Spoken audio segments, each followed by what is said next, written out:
Oh, okay. It's kind of a very similar purple to our other purple friend. It's like a little bit more saturated. Like if you were in Photoshop and you just, you know, opened up the saturation and you were just like, whoop, that's what you get. Okay, inside the box, we've got the usual suspects. We've got our USB-C to lightning cable and SIM card ejector and a little Apple sticker. And here's our little phone. Here we go. Like a brand new phone, like there's nothing better than a new iPhone. I like. Open this up here. And let's take the top off the box. And so you can see there's the blue color. We don't have any piece of plastic or anything on the back. We just have the front, which is now more a piece of paper instead of plastic. Let's go ahead and remove this. And you can see here's the phone itself. So it looks really good. Now this comes in at 5.78 ounces or 164 grams. It's not very heavy. I thought maybe it'd be a little bit more heavy, but maybe the Pro model will be. So we'll set this aside for now. Let's take a look at what's in the box. And so we have our Lightning to USB-C cable. So as you can see here, we have USB-C to Lightning. And then in the box, we have a smaller size pamphlet with a SIM ejector tool. Then we just have a little guide and then a single Apple sticker. And so we just have this singular white Apple sticker. I would love if they'd match them with the color, but they don't do that. Now we don't have a charge adapter, of course. You'll need to either use MagSafe for that, which we'll talk about a little bit later, or you'll need to buy an adapter. Now, if you have an iPhone 11 Pro, you won't have a problem, or 12 and iPhone 12 Pro. Now these are Apple's most durable iPhones ever, with 4 times the drop resistance over the iPhone 11, thanks to a new technology called Ceramic Shield. These are nano ceramic crystals grown on top of the glass, made by Corning or in collaboration with Corning, stronger than the latest Gorilla Glass Victus. I want to put that to the test. Now the iPhone 12 has an aluminum border. iPhone 12 Pro is surgical grade stainless steel with flat sides now, all new design. So that should help with durability, the new glass. So the iPhone 12 Pro rocks a flat 6.1 inch diagonal display. Like I said, it's not too huge. It's a 2532 by 1170 resolution, which puts you at an awesome 460 pixels per inch. It's an OLED display that maxes out at 1200 nits max brightness, which gives it HDR certification and a 2,000,000:1 contrast ratio. It supports the wide P3 color gamut, true tone automatic white balance adjustments, and it's coated in a fingerprint resistant oleophobic coating. So here's where it gets interesting. There's a huge notch at the top. So this gigantic cutout stolen from the top of the screen by the biggest notch in any new phone out right now. Camel's back in 3, 2, 1. So that was a side fall. I don't think it broke. I have to redo that one. On the 12 Pro series in 3, 2, 1. Smackdown. If only gravity didn't do these things to our phone. Okay, there it is. Ceramic shield finally broken. This one is not as, actually doesn't protrude at all. A little bit here on the bottom. Still working swimmingly. Camera's still working. And way before that, we got some dead pixels on the screen. Still, I'm very proud of the durability. Are you surprised? I'll redo this one. Yeah, it's bending quite a bit. I might be prone to bending with extreme falls like this. Last fall, face down. 3, 2, 1.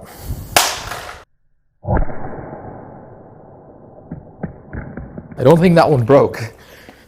Just by how high it jumped, you can see how much force it's returning. Still performing nicely here, okay? So yes, Apple's Ceramic Shield is very durable. It took a 10-foot fall face down for it to finally break on the 12 Pro series. It did not on the 12 series.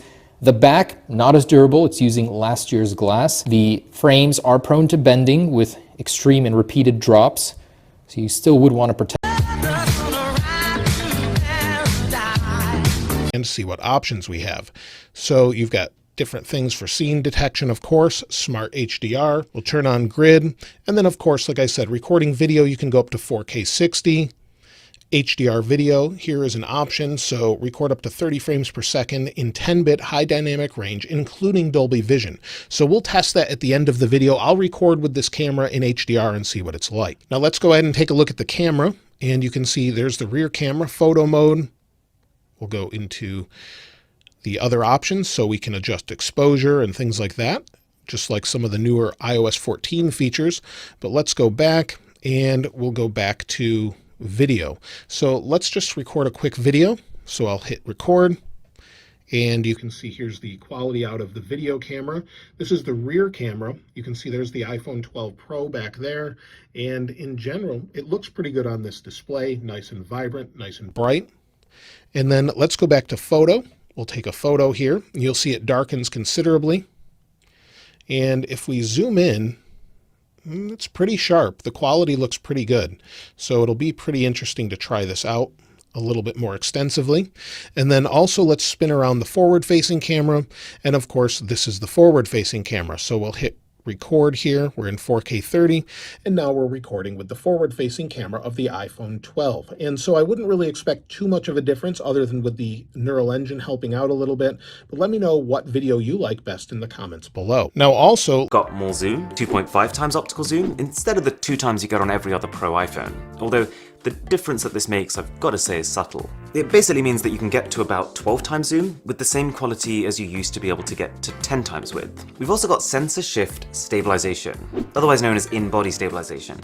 So usually the way it works with cameras is that the lens has the ability to move slightly, to kind of counteract the shake of your hands. This takes that a step further and moves the camera sensor itself. Although, it is kind of a weird feature to have on a phone, because the main benefit of this on cameras is that it allows you to swap lenses freely and still keep your stabilization. But obviously being a phone, you're not going to be swapping lenses very often. So it leads to 3 perks, but they're all quite subtle. One is just the fact that it kind of helps to counteract the fact that there is a bigger, heavier sensor on this phone than all other iPhones. 2, it's slightly better at also adjusting for jittering. So if you were filming while sitting in a car, for example, that gentle rumbling motion seems to be a bit less noticeable here. And the third thing is that because your lens is now locked in place and it's just the sensor separate benefits. 1, slightly more detail. The fact that it can process more light now means it can gather just a bit more information. 2, the extra light you're getting makes more and more of a difference the darker you get. And so as you get to nighttime, it is the difference between, that photo's looking a bit rough, to, yeah, actually, it's kind of comfortable. It can also shoot those night mode shots a little faster. In an environment where the iPhone 12 Pro might need to be held still for 10 seconds, this phone might be able to do it in 3. Number 4, it's got even better dynamic range. So here, for example, if you look at the really bright area inside the light bulb, the 12 Pro Max can control the highlights a bit better than the 12 Pro can. And finally, most importantly for me, is improved depth of field. So you can take photos without using portrait mode and still get this lovely separation of foreground and background. I think within 10 minutes of using this camera, I decided, okay, we've got Is the telephoto, which does have optical image stabilization, where the lens does the moving. The wide angle is off to the side with no OIS, and the main sensor is at the bottom. And it looks like it does not have OIS, since the exterior lens is not moving, but that's actually not the case. The main camera has that sensor shift we talked about earlier, which is actually much better and much cooler than regular OIS. But first, let's grab the main camera lens out of the regular iPhone 12 Pro so we can compare them. The regular size 12 Pro has its main sensor at the top instead of the bottom. The telephoto and main sensor locations are reversed between the two phones, but that's not super important. All of the cameras are very securely glued into a metal housing, so they can work seamlessly with one another when the phone switches camera perspectives. Videos. This is all the in-depth info on the new cameras, plus the differences I found between the 12 Pro and the 12 Pro Max with the larger sensor, better stabilization, and improved zoom. Yes, I did make a video about all those things, but bottom line here is it isn't much of a difference in most shots until you get to the edge cases, which is where that stuff can produce less noisy photos on the Max. Also, you remember Dolby Vision? About how there is this huge deal made about the fact that the iPhone 12 series is the first set of Dolby Vision certified cameras, and suddenly it was about to become a huge deal and everyone would start shooting HDR all the time. Well, that hasn't really played out yet. Don't get me wrong, the video files look great. Dolby Vision HDR video from an iPhone looks amazing on an iPhone, and if you send it to other iPhones, it'll look phenomenal on those displays, but the second you have to export it and send it somewhere else, that's where the experience starts to fall apart. iPhone's Dolby Vision video is using HLG, which stands for Hybrid Log Gamma, And without getting super into the weeds on file formats and nits, it's just not compatible everywhere. So if I shoot a Dolby Vision HDR video on my iPhone and I want to share it somewhere like Twitter, Instagram, or even an Apple TV where it's not supported, well then the video gets converted and mapped to an SDR image, fitting all of that HDR information back into a standard dynamic range screen.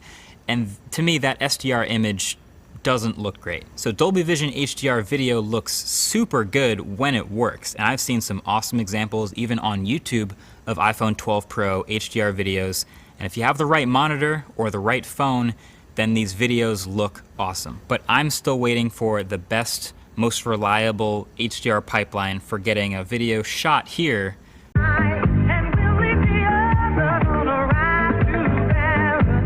The iPhone 12 Pro has a 3,687 milliamp hour battery. On paper, that's actually pretty small. We're very used to flagship smartphones nowadays having anywhere from 4,000 to 5,000 milliamp hours, sometimes more, rarely less. But thanks to the iPhone's efficiency, their vertical integration, their optimization, all the classic stuff we've talked about for years, that number doesn't really mean nearly as much as the actual day-to-day performance, which is great. On the iPhone 12 Pro, I can consistently get 6 to 7 hours of screen on time, which is really good for a phone of this size.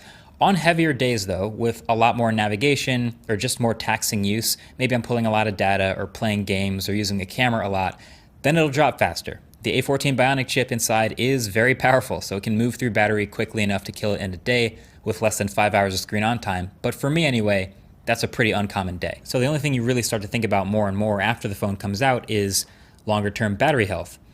And to be honest, 5 months later still is a pretty short amount of time in the relative grand scheme of things as far as batteries go, but you want this thing to last 3, 4, maybe even 5+ years. And iPhones have a good history here, and this iPhone 12 Pro that I've been using still shows 100% battery health. And that's just kind of it for battery. Apple's kind of a bit boring in the battery department. I was just talking about it in the MagSafe section, but Apple has never led the industry in charging. Try out 5G, see what that's like. So we'll pop out the SIM card tray here. Now, one thing to note is this is dual SIM, but if you're using dual SIM, it won't be able to use 5G in the way that you would think. So it's, I guess, not able to do it when you're using dual SIM. You won't get the full advantage of 5G, but let's try out 5G. So we'll wait for it to set up my carrier. It will take just a moment. I know that I have 5G, but 5G will intelligently switch between 5G and 4G to save battery life. So let me turn off Wi-Fi, and it says 5G. So let's go in, download a couple apps. We'll see what the RAM is like in here and also test out 5G speeds where I'm at. Now I've installed 2 applications, Geekbench 5, and you can see we have Apple's A14 Bionic running at 2.99 gigahertz and 3.62 gigabytes of RAM.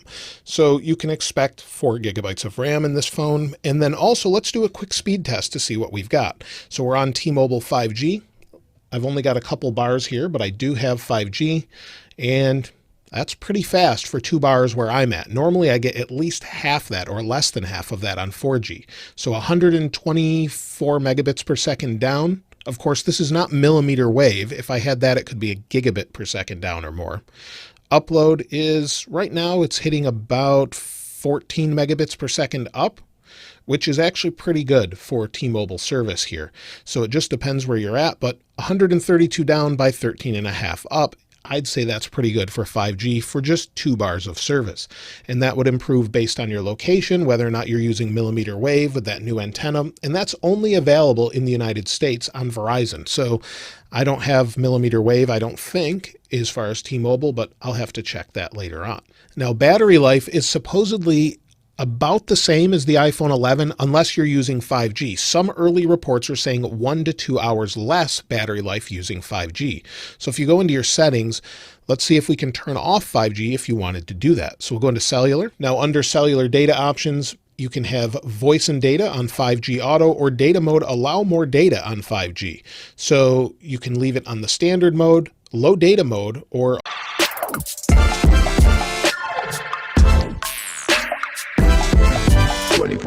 I think it would be foolish to overlook MagSafe. MagSafe is one of the most interesting new features on the iPhone 12 series, not because of anything amazing physically. I mean, it's just a wireless charging puck with some magnets in it that align with the back of the iPhone. Simple. But the extra layer on top is there's rumors Apple's eventually going to be getting rid of the charging port as early as this year. So that means we could be looking at the future of charging on all iPhones. And then the fun part is also brings the potential of a whole ecosystem of magnetic iPhone accessories enabled through MagSafe. So first of all, on the name.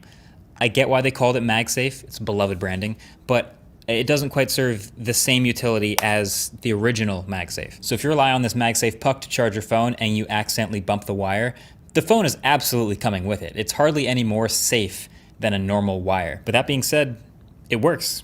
Slaps on the back just like that, charges at 15 watts, and that's fine. There are a number of pretty decent MagSafe accessories. Kind of bummer for me would really just be the charging speed. So wireless charging is already pretty inefficient, but there's a lot of innovation going on with companies pushing super fast wireless charging speeds, 40, 50, 60 watt wireless charging.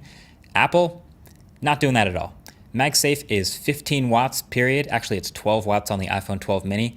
And even if you plug into a faster brick, it's going to limit that charge to that 15 watts. Long term, it is true that this is better for your battery health. And if you want your phone to last a number of years, then that's what you're getting here. But sometimes you just want to charge it fast, you know? I guess that's why they're calling it MagSafe, because for your battery, it is safe.